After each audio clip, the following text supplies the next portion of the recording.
on the note of optimism, what gives you hope about the future of this great nation of ours, the future of America, looking out in the next few years, in the next few decades, centuries, when we colonize the solar system and beyond? Or we could just stick to the next couple of decades. Sure. Despite the fact that our book is a deep diagnosis of modern liberalism with a ton of criticism of the last half decade in politics, I am at root a profound optimist about everything. Like just at a general personality sense, right? Like to a certain extent, a question like this is attempting to elicit a little bit of what can be considered analysis of the world, but you're also eliciting what is fundamentally like personality, right? Yeah. Like what makes you optimistic. I've just always been a real optimist. I'm optimistic about science and technology, especially in the realm of biomedical science in a big way. I think if you look at what's happening right now in mRNA cancer vaccines, in CAR T cell therapy for redesigning T cells to attack cancers, if you look at the GLP-1 drug revolution and some of these studies that have been done on the fact that GLP-1 drugs, while they were initially synthesized from lizard venom to help people with type 2 diabetes, turn out to have these effects that seem to reduce body-wide inflammation that not only rewires our minds and makes it easier for people's desired sense of moderation to be actualized. So people who want to eat more fruits and vegetables seem to find it easier to eat more fruits and vegetables when they're on GLP-1 drugs, but also because there's probably a lot of neurological issues that are fundamentally issues of inflammation, including maybe dementia and Alzheimer's. We might have accidentally, from the tongue of a lizard, a partial medicine for Alzheimer's disease. The ability of science to connect these dots in the cosmos just absolutely thrills and fascinates me. And I hope that we get better at making those connections. And while I have a lot of fears about AI, many of them shared by Ezra, I am really interested in the possibility of AI being useful for synthesizing large bodies of knowledge to allow people to make cross-domain comparisons.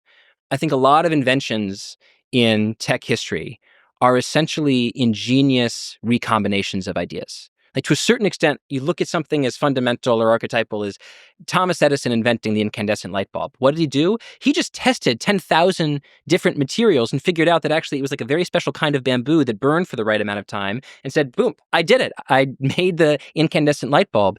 The ability to have a machine or accelerate the degree to which we understand what those 10,000 materials can do, or synthesize knowledge so people can combine it and say, we're going to take a little bit of CRISPR over here and a little bit of cancer science over here to develop a gene therapy that targets a particular inhibitor that allows the immune system to attack a protein that is explicitly related to pancreatic cancer. I do absolutely believe that we might be on the doorstep of those kind of breakthroughs. And that makes me incredibly optimistic because I think at base, it's like, what's life about, right? What's abundance about? Why housing and energy? Well, because we think they're fundamental to living a good life. You need a place to live, and people deserve the freedom to live where they want to live. Energy is what powers the entire economy, and more energy would power technologies that we can't even imagine or are just beginning to, whether it's supersonic flight powered by clean fuel or fusion technology that basically gives us infinite solar energy, the sun's actual energy in a particular location.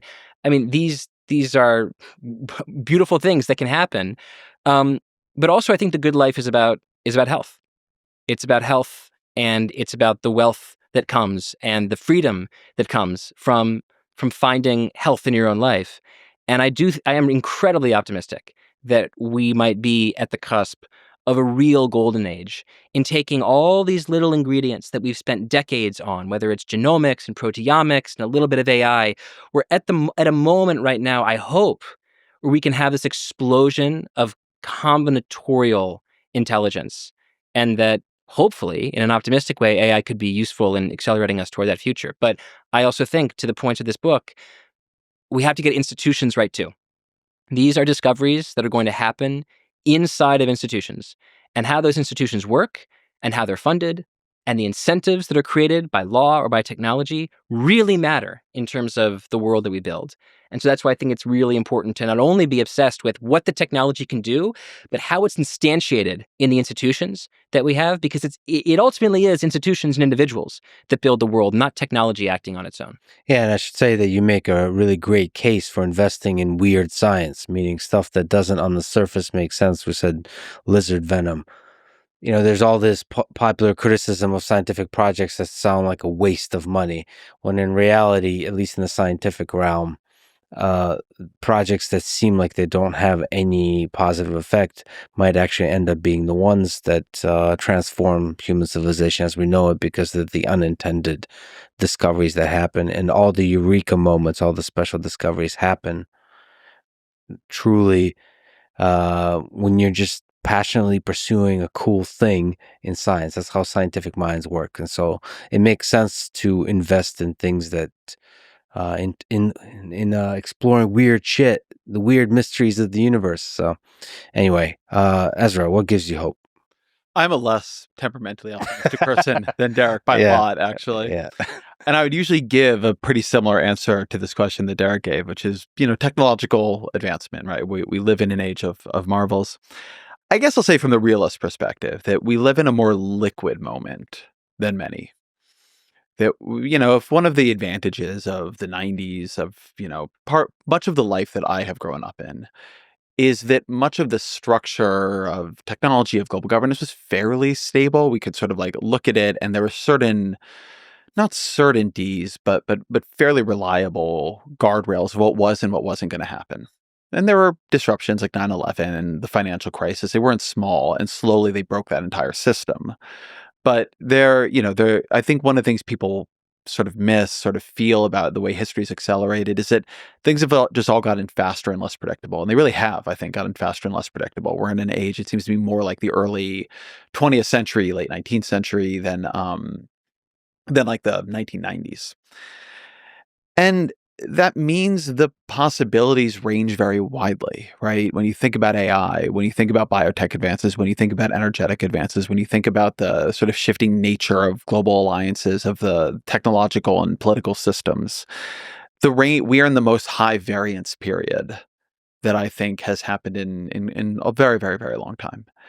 And that carries tremendous peril. Things could go terribly, and it carries tremendous possibility.